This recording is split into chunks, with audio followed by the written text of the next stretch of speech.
Juan el Bautista, cuando estaba predicando, decía que arrepentidos, el reino de los cielos se ha acercado. Y es necesario nacer de nuevo, nacer espiritualmente. ¿Por qué? ¿O para qué? Para poder ver el reino de Dios. Y por eso es que nos cuesta tanto. Porque hasta que no nazcamos de nuevo, hasta que no nazcamos espiritualmente, nos va a costar mucho entender y ver el reino de Dios. Y por ende, andar conforme a lo que Dios establece. Por eso es que muchas veces, muchas personas llevan años en las iglesias, pero su conducta, su vida, sigue siendo la misma, porque no lo puede ver. La vida espiritual, ¿por qué nos es tan difícil? Porque es que el deseo de apartarse del pecado, esas ganas de apartarse del pecado que hablábamos acerca de la santidad, hay que entenderlo espiritualmente. De tal forma que cuando yo esté a solas o esté acompañado, yo desee alejarme del pecado. Porque para muchas personas es fácil alejarse del pecado cuando están solos, pero cuando están en grupo, caen. O lo contrario, cuando están en grupo, les sale aureola y todo. Pero cuando están a solas, o cuando están en la casa, entonces eso necesitamos discernirlo espiritualmente. Lo mismo, el deseo de acercarnos a Dios para agradarle a Él es algo que nos cuesta entenderlo humanamente. Y eso lo hemos hablado. Otra vez a la iglesia, ese deseo de buscar de Dios, hay que entenderlo espiritualmente. Por eso los demás no lo entienden. Por eso el mundo no lo entiende. Por eso uno mismo no lo entiende.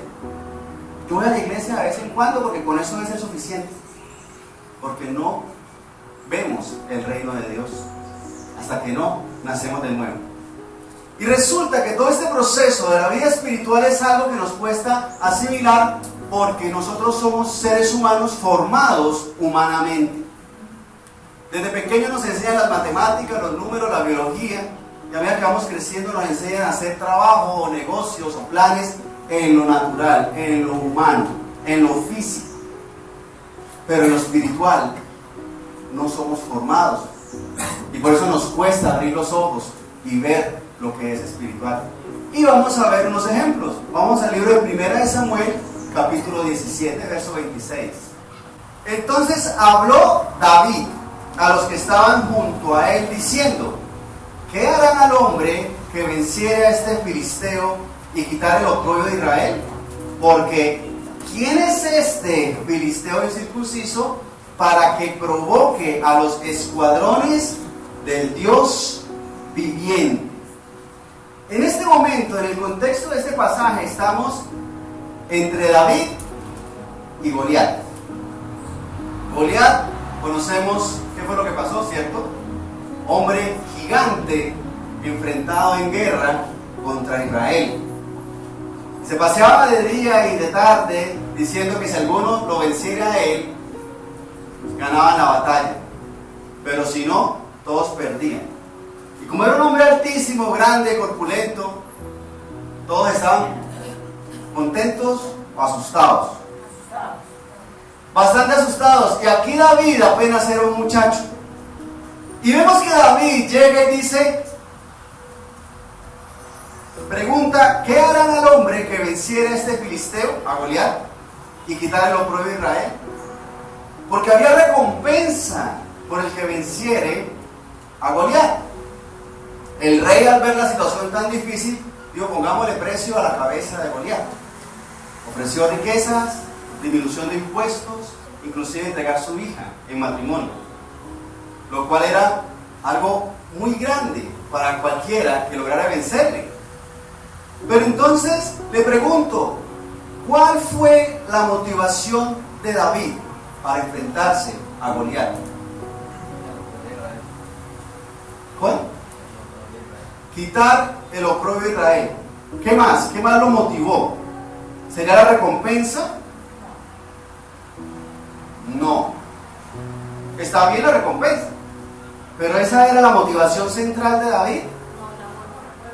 El amor por el pueblo, Miren lo que dice aquí al final de ese versículo. ¿Quién es este filisteo incircunciso para que provoque a los escuadrones de quién? Del Dios viviente. Recuerda que David, cuando se presenta ante el rey a decir que él es capaz de vencerlo, él habla de que él vence al oso y al león cuando atacan a sus ovejas. ¿Será la propia fuerza de David lo que lo motivaba a pelear? ¿Cómo? El respaldo de Dios. Porque si hubiera sido por la fuerza de David, él lo mató con la espada. Podía cargarla. ¿Se acuerda que lo visten con armadura y todo para sacarlo a pelear? Y ni moverse pudo con eso. No era su fuerza, era el respaldo de Dios. Al final lo termina con la misma espada de él, ¿no? Pero en la batalla se enfrenta es con el respaldo de Dios. Y mira que hay bastantes opciones, bastantes situaciones alrededor de este contexto, pero la motivación central de David era eso, el respaldo de Dios. ¿Y qué pasó? ¿Ganó? La tenemos clarísima, ¿no? Con la onda lanza la piedra y ¡pim! Parecicito. Ahí mismo en 1 Samuel, pero el capítulo 13. Leamos del verso 8 en adelante. Y él esperó 7 días conforme al plazo que Samuel había dicho, pero Samuel no venía a Gilgal y el pueblo se le desertaba. Ese él es Saúl, el rey Saúl, que está en guerra, en una batalla contra los filisteos.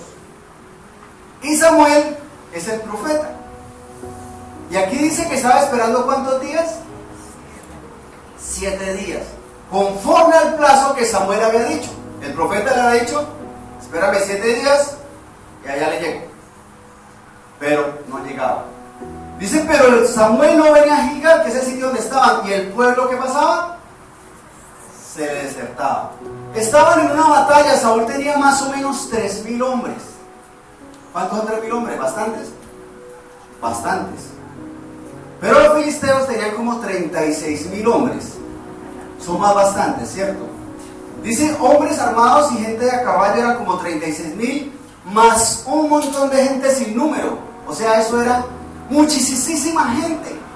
Muchísima. Pero resulta que el pueblo que estaba con Saúl estaban como un tricitico asustados. Y en el pasaje habla que más o menos quedaban como 600. 600 son bastantes, ¿cierto? Pero los otros eran muchísimos más. Entonces Saúl estaba asustado. Bastante asustado. Dios ya le había dicho que iban a vencer, pero estaba asustado. Yo les sigo leyendo, verso 9. Entonces dijo Saúl, traedme holocausto y ofrendas de paz. Y ofreció el holocausto. Y cuando él acababa de ofrecer el holocausto, he aquí Samuel que venía. Y Saúl salió a recibirle para saludarlo. Samuel le había dicho que en 7 días iba a estar allá en Gilgal, pero viene la hora y Samuel nada que se aparece. Y Samuel, no, hagamos aquí el holocausto, pero ya, porque no sabemos qué ha pasado con Samuel. Y cuando terminan de ofrecer el holocausto, precisito, le llega Samuel. Miren lo que sigue diciendo, verso 11. Entonces Samuel dijo, ¿qué has hecho? Y Saúl respondió, porque vi que el pueblo se me desertaba y que tú no venías dentro del plazo señalado y que los filisteos estaban reunidos en Micmas. Me dije, ahora descenderán los filisteos contra mí a Gilgal. Y yo no he implorado el favor de Jehová. Me esforcé pues y ofrecí holocausto. Saúl veía que ese ejército sin número estaba bastante cerca. Entonces se apresuró, dice él, y se esforzó para hacer el holocausto. Quien debía hacer eso era el sacerdote, y en este caso era el profeta Samuel, no Saúl, porque ya había sido establecido así. Miren lo que dice el verso 13. Entonces Samuel dijo a Saúl, locamente has hecho. ¿No guardaste el mandamiento de Jehová tu Dios que él te había ¿qué? Ordenado. Ya Saúl tenía una orden de parte de Dios. Pues ahora Jehová hubiera confirmado tu reino sobre Israel para siempre. Mas ahora tu reino, ¿qué? No será duradero. Jehová se ha buscado un varón conforme a su corazón, al cual Jehová ha designado para que sea príncipe sobre su pueblo, por cuanto tú no has guardado lo que Jehová te mandó. Tremendo. El rey Saúl contra los filisteos, 3,000 contra 36,000. ¿Qué hizo mal Saúl? Porque él dice que él ofrece holocausto rogando el favor de Dios. Y uno podría decir, pero ¿eso qué tiene de malo? Lo que tiene de malo es que ya se le habían dado instrucciones de cómo debía hacerlo y que no le correspondía a él hacerlo. Debía esperar y llegar a Samuel y ofrecer el holocausto, y ahí sí. ¿Cuál fue la motivación de Saúl al ofrecer ese holocausto? Agradar al pueblo. ¿Qué más? ¿Qué lo motivó a él a hacer el holocausto? Buscar el favor de Dios. Miedo, temor. Hay varias situaciones en este contexto también, pero vemos que hay algo que Saúl hizo mal, que fue él mismo ofrecer el holocausto. Porque es que les pregunto, ¿qué trae la victoria? ¿El holocausto o el favor de Dios? El favor de Dios. El favor de Dios. ¿Y qué pasó? Ganó.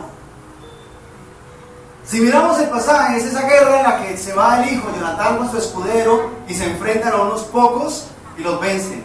Y luego todo ese pueblo gigante, ese montón de personas, se atacan entre ellos mismos y terminan por huir. O sea, en verdad de los 600 se enfrentaron contra ellos solamente 2.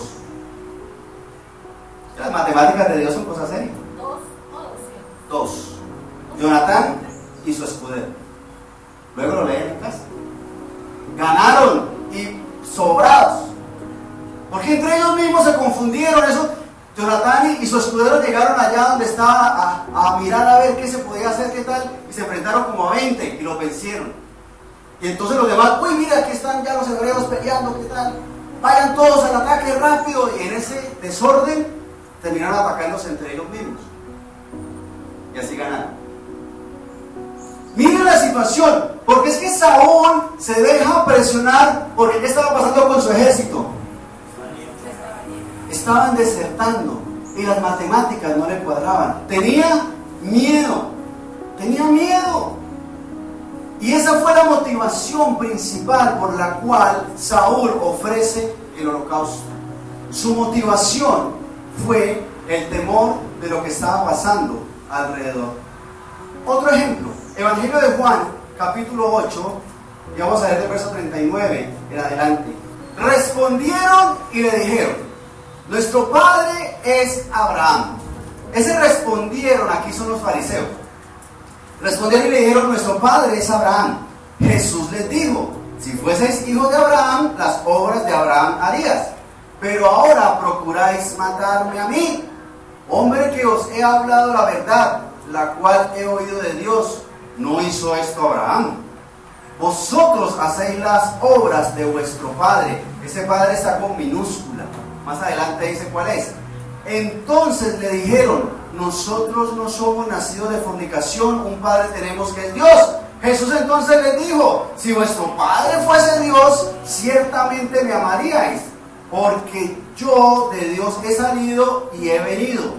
Pues no he venido de mí mismo, sino que Él me envió. Verso 43. ¿Por qué no entendéis mi lenguaje? Porque no podéis escuchar mi palabra. Miren la situación. Jesús está hablando con unos fariseos y les está diciendo que sus palabras son verdad, pero que ellos no las aceptan. ¿Aceptaban las palabras de Jesús? No. Y les da una razón. Verso 43. ¿Por qué no entendéis mi lenguaje? Porque no podéis escuchar mi palabra. Porque el que no naciere de nuevo no podrá ¿qué? Ver el reino de Dios. En este caso, oír. Estos hombres fariseos conocían de la palabra de Dios y bastante. Inclusive esto sucede en el templo. Pero resulta que aunque conocían mucho, no podían digerir, entender, ver, oír lo que Jesús mismo les estaba enseñando. Porque ¿cómo sería la enseñanza de Jesús, no? ¿Cómo sería escuchar esas palabras profundísimas, llenas de sabiduría? Pero aún así no podían. Verso 44: vosotros sois de vuestro padre el diablo. ¿Qué tal lo que le dice Jesús? Vosotros sois de vuestro padre el diablo, y los deseos de vuestro padre queréis hacer. Él ha sido homicida desde el principio y no ha permanecido en la verdad, porque no hay verdad en él. Cuando habla de mentira, de suyo habla, porque es mentiroso y padre de mentira. Jesús le dice a estos fariseos que ellos son hijos de ¿quién? ¿Por qué? Porque quieren hacer las cosas que el diablo hace. No son hijos de Abraham, porque si fueran hijos de Abraham harían lo que Abraham hacía. Entonces son más bien es como hijos del diablo, porque quieren hacer las cosas que hace el diablo. ¿Y qué hace el diablo? ¿Qué dice ahí? ¿Que ha sido qué? Homicida. Bueno, y mentiroso, o sea que las mentiras son del diablo. ¿Y las grandes y las chiquitas? Pero aquí está haciendo énfasis en que es homicida, porque los fariseos versus Jesús querían matarle. ¿Cuál fue la motivación de los fariseos para interrogar a Jesús? Hacerlo caer. ¿Qué más? Querían conocer sabiduría de parte de Dios, revelación de lo alto, mirar a ver para juzgarlo justamente. No. Hacerlo caer, ¿por qué? Para matar miedo. ¿Cómo? Miedo. ¿Miedo de qué? Pues de que Jesús les iba a quitar pues los seguidores que tenían. Exacto. El poder político. En esa época el gobierno tenía mucho que ver con la parte religiosa.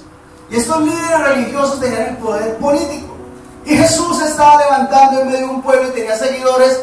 Y ellos veían una amenaza en Jesús para su poder político religioso. Ese era el motor, la corrupción que había en esto. Tremendo. Porque se levanta este y si habla bonito, puede ser verdad, pero entonces ¿y nosotros cómo vamos a quedar? ¿Y yo cómo voy a ir?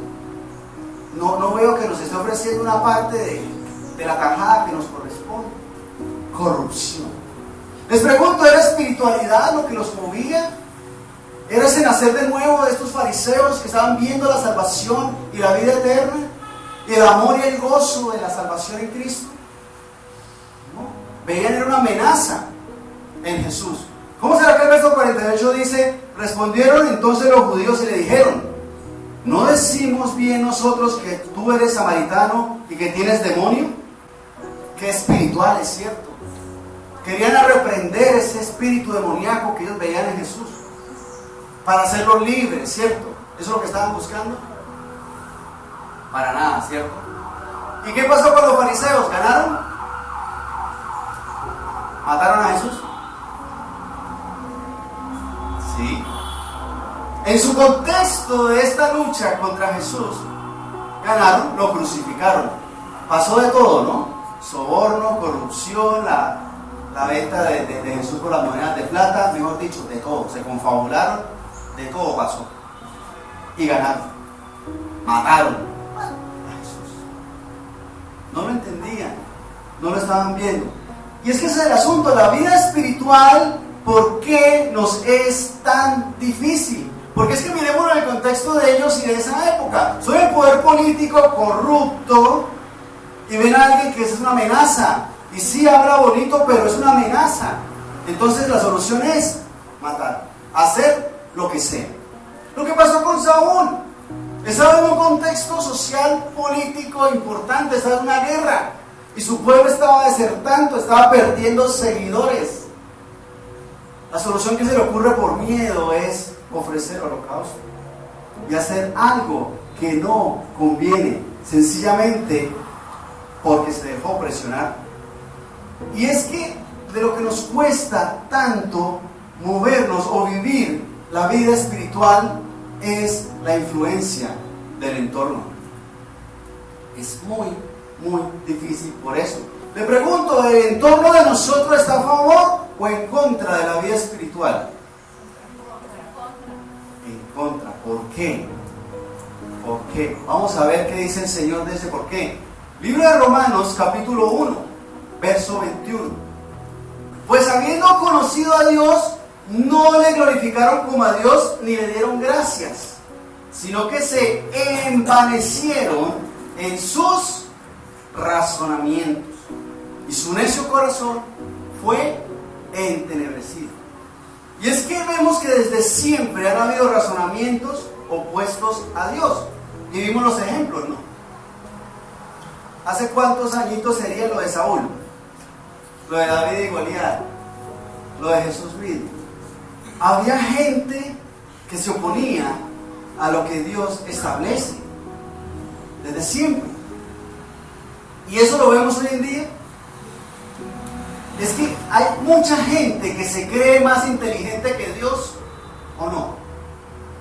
Bastante. Y bastante más inteligente aún. Si Dios fuera cierto, si Dios fuera real, ¿por qué tal cosa? O sea, esa persona que dice eso está asumiendo que es más inteligente que Dios porque a Dios no se le ha ocurrido hacerlo así. Pero porque a Dios no se le ocurre hacer tal cosa. En vez de preguntarme a mí, yo lo podría asesorar hasta gratis. Ese es el orgullo de la gente. Y eso es desde siempre. ¿Por qué? Porque se inventan razonamientos vanos, pasajeros, terrenales. Saúl estaba en líos. Vienen los filisteos. Hagamos el holocausto y ya. Resuelto. Dios, mire qué inteligente soy, qué esforzado soy. Lo hice. Ese motor, esa motivación es vana, es pasajera. Porque Saúl quería ganar esa guerra. No pensó en las siguientes. No pensó en su pueblo. No pensó en la eternidad. No pensó en Dios. David y Goliat estaba atormentando al pueblo, y el contexto del pueblo era que a ese paladín era imposible ganarle. Pero aún así él se mueve en la visión de Dios, en el respaldo de Dios.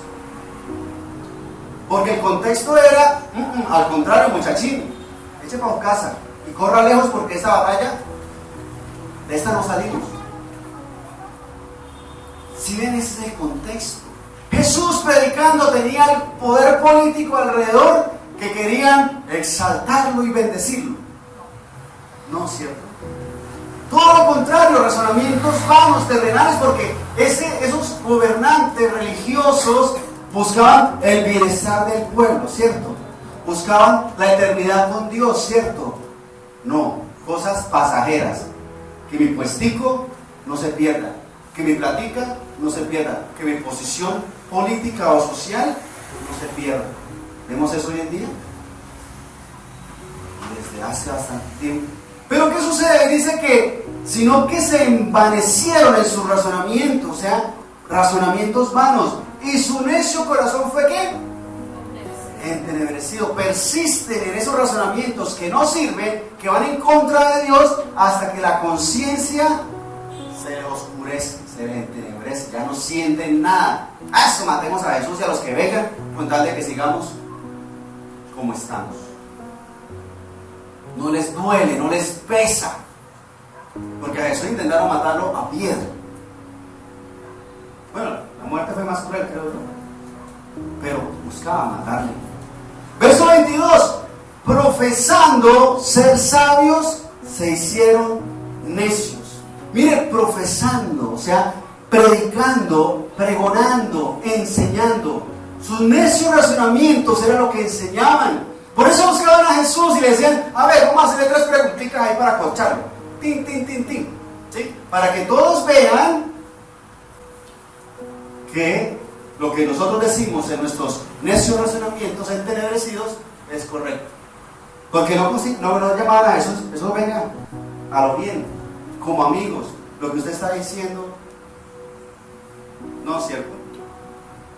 Era en público para hacerlo caer, para poderlo acusar, para poderle destruir, pero pues no pudieron. Entonces, si el corazón se vuelve necio y la mente es necia, salir de ahí, difícil. Porque en su razonamiento, lo que ellos están pensando es lo bueno, es lo mejor, es lo correcto, es lo que les sirve. Así no sea correcto. Pero resulta que la conciencia le dice a uno, oye, pero eso está mal. Oye, pero eso no es correcto. Hey, ¿vas a matar a un inocente? Hey, ¿vas a hacer esto que eso no está bien? ¿Vas a desagradar a Dios? Pero llega un punto en el que se entenebrece hasta el corazón. Entonces, ¿ahí para dónde coge? Y la cabeza no les entra y del corazón no les sale. Difícil, muy difícil salir de eso. Verso 23. Y cambiaron la gloria del Dios incorruptible en semejanza de imagen de hombre corruptible, de aves, de cuadrúpedos y de reptiles. Cambiaron la gloria de Dios. Todo esto se da para no darle la gloria a Dios. ¿Los fariseos estaban buscando darle la gloria a Dios? No. ¿Saúl estaba buscando darle la gloria a Dios? No. ¿El pueblo que se enfrentaba a Goliat estaba buscando darle la gloria a Dios? Pero David sí. Sí, en camiseta y en chancleta se le enfrentó al... pero con el respaldo del Dios viviente. Eso lo dijo él. Nosotros debemos entender eso. Que cuando nos dejamos llevar por esos necios razonamientos, le estamos quitando la gloria a Dios, no le estamos dando la gloria a Dios. Y eso es peligroso, eso es delicado. Lo malo es que hasta que no nacemos de nuevo, hasta que no nacemos espiritualmente, no somos capaces de verlo, ni de entenderlo, ni de oírlo, ni de nada. Meses en la iglesia, años en la iglesia, y aún así, ni le entra por este oído para salirle por el otro porque le rebota. No sé, yo cierro los ojos y no veo. Porque nos cuesta. Porque el contexto es muy difícil de manejar, sobre todo si no hemos nacido espiritualmente.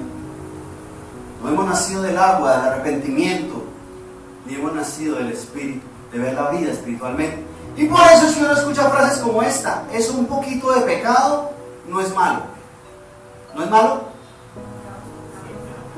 Pero si es un poquito. ¿Se ha escuchado eso? Ay, pero por esa bobadita, por ese poquito, eso no es malo. O dice, yo me alcanzo a arrepentir en el último segundo. Yo ando con mi vida como sea, pero en el último segundo yo me arrepiento. Y mucha gente vive así. No, yo alcanzo a arrepentirme. Que si voy en un avión cayendo, entonces me arrepiento ahí y me salvo. Y si no alcanza a arrepentirse, y si el susto se bloquea y no es capaz de decir nada, ni de buscar de Dios, o se le olvida, o se deja corromper tanto que llega un punto en el que ya ni siquiera se le ocurre buscar de Dios. O si es así, ¿cuánta gente muere así? O dicen, aún soy joven, o demasiado joven, o soy viejo para servirle al Señor. ¿Has escuchado eso? No es que todavía estoy muy joven, cuando esté más grande. O no, ya soy muy mayor, entonces ya no. Frases que dejan mucho que desear. Hay gente que dice, con que diezme ya estoy sirviendo a Dios. ¿Eso es suficiente? ¿Diezmar para servir a Dios? Sí, yo pertenezco al ministerio financiero. Eso no es nacer de nuevo, ¿o sí? No, es la consagración a Dios, es el apartarse del pecado, la santidad en el Señor, es vivir la vida espiritual. O porque soy prosperado, es porque Dios está feliz conmigo. ¿Se ha escuchado eso? No, pero si en los negocios me está yendo bien, es porque Dios me está respaldando, es porque Dios está feliz conmigo. Y Pablo Escobar puede decir eso. Estaba siendo prosperado. Eso es algo que nosotros debemos ver, porque eso no es darle la gloria a Dios. ¿Eso es darle la gloria a Dios? No. Por eso es que el versículo dice, y cambiaron la gloria del Dios incorruptible. Porque sencillamente si no se nace de nuevo no se puede ver estas cosas. No se entiende. No, pero me va bien. ¿Yo para qué voy a buscar de Dios? Si Dios está contento conmigo, miren, tengo carro nuevo, casa nueva, la pinta. ni me enfermo. Debemos tener claridad en eso. Verso 24. Por lo cual también Dios los entregó a la inmundicia en las concupiscencias de sus corazones, de modo que deshonraron entre sí sus propios cuerpos, ya que cambiaron la verdad de Dios por la mentira, honrando y dando culto a las criaturas antes que al Creador, el cual es bendito por los siglos. Amén. Miren, llegan al punto en el que ese razonamiento cerrado, necio, ese corazón entenebrecido, se sella totalmente, y abrir esa puerta es casi imposible. Es muy difícil. Y por eso nuestra sociedad se corrompe. Y por eso es tan difícil el contexto cuando uno está buscando la vida espiritual. Porque lo que encontramos alrededor de nosotros es oposición, orientado a hacerlo caer a uno, a hacer razonamientos que van en contra de Dios. Pero hermanos, eso no es nuevo, porque hay una corrupción social dada por una mente reprobada, una mente que dice el Señor, mire, dice, por lo cual también Dios los entregó a la inmundicia. ¿Usted quiere irse por allá? Yo lo dejo. Porque Dios estaría cogerlo del cabello y traerlo para este lado. Pero no es así. Dios no obra así. Él lo deja. Si usted se va por ese camino, sabe cómo le va a ir. Se está alejando de mí. Así que ahí lo entrego. Usted verá. Y nuestra sociedad se ve así. Por ejemplo, el término inclusive el lenguaje hoy en día, ser progresista. Ser progresista suena como de progresar, ¿cierto? De crecer, de mejorar. Pero resulta que no. El progresismo ahora hace referencia a ese grupo divisorio en el cual se resaltan las diferencias entre unas cosas y otras, y el que se oponga a eso es un discurso de odio.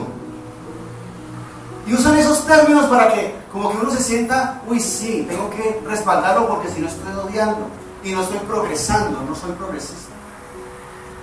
¿Será que eso es cierto? Y esa es la sociedad en la que nos movemos actualmente. Hay que ser incluyente, ¿sí? Y esa palabra suena tan bonita. Claro, vamos a no hacer acepción de personas, diría uno en la vida espiritual. Pero ese término incluyente no hace referencia a eso. Hace referencia a aceptar el pecado. Que esta persona está pecando, aceptémosla, porque hay que ser incluyente. Y que siga portándose así de mal como siempre, o que se vaya para el infierno, aceptemos esa mala conducta, porque hay que ser incluyente. O porque hay que ser diverso. ¿Se ha escuchado esos términos? Ser diverso. Eso es promover el pecado. Es promoverlo. Lo que pasa es que como nuestra sociedad se entenebrece el corazón y el necio razonamiento, entonces sencillamente eso no solo se acepta, sino que se promueve. Se promueve. Y eso, genial, usted se identifica de una forma diferente a lo que es, no importa. Eso es ser diverso. Y eso está genial. Eso es nuestra sociedad, promoviendo lo que no es correcto. Por ejemplo, el término empoderado. Empoderado suena bien, alguien con poder, con autoridad. Pero en nuestro contexto no es así. En nuestro contexto está hablando de pisotear al otro, de ser necio, de que yo tengo el poder absoluto y puedo pasar por encima de lo que sea porque yo soy así y estoy empoderado. Y vemos que nuestra sociedad se va corrompiendo y se va destruyendo a causa del pecado. Inclusive a eso se le llama orgullo. Y promover eso es promover el pecado. Y esa es nuestra sociedad. Y si uno se opone o dice que eso no es correcto o lo que Dios establece no es así, es un discurso de odio, de discriminación. Esa es nuestra sociedad. Y por eso vivir una vida espiritual en la sociedad nos cuesta. Y eso no es de ahora. Eso es desde hace muchos años. Vamos al libro de Santiago, capítulo 4, verso 4. ¡Oh, almas adúlteras! ¿No sabéis que la amistad del mundo es enemistad contra Dios? Cualquiera, pues, que quiera ser amigo del mundo, se constituye enemigo de Dios. Mire cómo comienza diciendo, oh almas, ¿qué? Adúlteras. ¿Qué es adulterar? Adulterar en esencia es combinar dos cosas. Algo legal con algo ilegal. Algo sano con algo tóxico. Algo santo con el pecado. Hablemos del adulterio, ¿sí? La persona que está en adulterio está buscando combinar dos cosas. El matrimonio, que es legal, con el adulterio, que es legal. Pero hablemos de un producto, adulterar la leche. Es mezclar algo que es sano, la leche, con algo que lo hace rendir, que muy seguramente sea tóxico. O almas que adúlteras. Porque es que cuando leemos este texto, entonces, ¿qué sucede? ¿Debemos ser enemigos de todas las personas? ¿Eso es lo que busca? No, lo que busca es que nosotros vivamos la vida espiritual y no nos dejemos contaminar con lo ilegal. No nos dejemos mezclar con lo que no conviene, con lo que es tóxico, con lo que es pecado. Y ese es el contexto social actual y desde siempre. Yo soy santo porque voy a la iglesia, yo soy santo porque oro, pero aún así adultero, porque me dejo contaminar con el pecado. Un poquitico de pecado, eso no pasa nada. Un poquitico de adulterio, eso no pasa nada. Un poquitico de fornicación, eso no pasa nada. Almas adúlteras. Eso es el enfoque de Dios para nuestra vida. Que no nos dejemos adulterar. ¿No sabéis que la amistad del mundo es enemistad contra Dios? Y sí vemos por qué. Porque mientras usted está buscando ser espiritual, no pecar, el mundo lo busca ¿para qué? Para arrastrarlo al pecado. Deje de fumar y verá que una vez empiezan a regalarle cigarrillos. ¿O no es así? Deje de tomar y verá que inmediatamente pasa una camioneta con unas muchachas bailando ofreciéndole trago gratis. ¿O no es así? Nosotros, en cualquier tipo de pecado, no robar. Y mira a ver si no encuentra un celular por ahí pagando. O le dan los vueltos de más. Cualquier pecado. La mentira. La pornografía. ¿Dónde no hay? Nosotros debemos entender que la vida espiritual es difícil porque el contexto social es así. Por eso no podemos tener esa amistad con el mundo. Yo estoy tratando de portarme bien, pero soy amigo de Juancho. Entonces, de vez en cuando, porque es que es un poquito adultera. Usted tiene un litro de agua y le echa una gota de veneno. ¿Se lo toma? ¿Se adulteró? Sí. Oh, almas adúlteras, ¿no sabéis que la amistad del mundo es qué? Enemistad contra Dios. Y es por eso, porque el mundo es terrenal, está bajo el pecado. Y Dios es espiritual. A una vida nueva, a una vida llena de amor, llena de gozo, llena de paz, de benignidad, bondad, fe, mansedumbre, templanza. Cosas espirituales que trascienden, que son para nosotros mismos, relación con Dios, santidad, apartados del pecado, consagrados a Dios, dándole alabanzas a Dios Todopoderoso. Ay, pero es que esa canción me gusta tanto. Ay, yo sé que habla de cosas pecaminosas, pero es unita nomás. No, es que para borrarla. Es el disco más viejo que tengo en la casa. Una reliquia, eso de una huaca. ¿No nos pasa que queremos adulterar? No, yo soy santo, pero un poquito. Almas adúlteras. Cualquiera pues que quiera ser amigo del mundo se constituye ¿en qué? Enemigo de Dios. Está en el querer ser. Es que quiero. Resulta que esas cosas a mí me dan ganas, me pican. Quiero ser, quiero ese poquito. Es que es adulterarlo un poquito, pero es que le da un picantico. Almas adúlteras. Nosotros debemos discernir eso, debemos entenderlo. Nos cuesta porque hasta que no abramos los ojos espirituales, no vamos a ver la vida espiritual. Y vamos a decir eso. Hay un poquito. Pero hasta que tú no te arrepientas, arrepentirse, morirse al pecado. Ese que le gustaba eso se murió, ya está enterrado. Yo soy uno nuevo, uno diferente. No, pero es que usted iba todos los años, ¿por qué este año no? Porque ese se murió. O cuando usted se muere va al año siguiente otra vez a la reunión de siempre. No. Lo llevan en cajón allá. Hagamos la reunión en el cementerio porque se murió. No. Morir al pecado porque el que está aquí es nuevo. Y necesitamos discernirlo espiritualmente. Pongamos de pie, por favor. Vamos a orar porque es que no es fácil. ¿A cuánto le tocó enfrentarse a David solito, con su onda? ¿Solamente contra Goliat?